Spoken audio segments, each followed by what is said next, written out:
ganito po ulit ang update natin para sa lagay ng ating panahon ngayong umaga po ng July 26,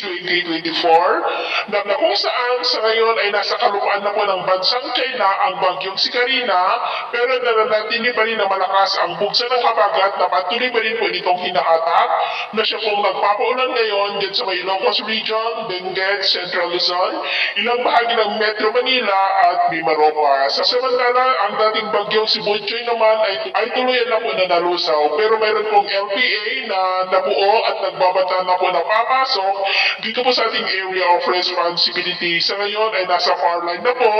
at base dito sa weather model na ating ginagamit ay posible itong lalakas muli bilang bagyo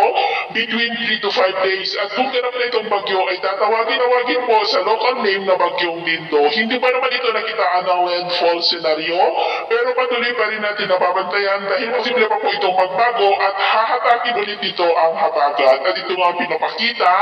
ng forecast model natin pong ginagamit hanggang po sa susunod na 2 linggo. Sa lagay po ng ating panahon ngayong madaling araw ay may mga isolated rains sa may Ilocos Region, Benguet, Central Luzon,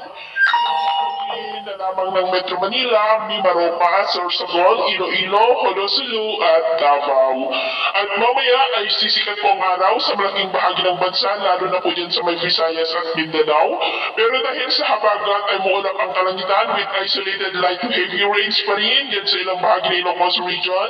Benguet, Central Luzon, ilang bahagi na lamang ng Metro Manila, Mimaropa, Bicol Region at Iloilo. At mamayang hapon, mas maraming lugar muli sa ating bansang makakaranas ng muulam na kalangitan with isolated rains, lalo na po dito sa may Luzon at ilang bahagi ng Mindanao, kaya mag-ingat pa rin po tayo sa posibleng pantaparingin ng mga pagbaha at pagguho ng lupa. At sa atin naman pong mga baybayin, dahil po sa habagat ay iwasan na po muna natin ang papalaot sa western seaboard ng Luzon, extreme northern Luzon seaboard at silangang baybayin ng Cagayan dahil ang mga alon po dyan ay posibleng aabot hanggang po sa 2.8 to 4.5 meters high. Kaya iwasan po muna natin ang papalaot din sa mga may kulay pula para po mas makaiwas sa mga sakunang pang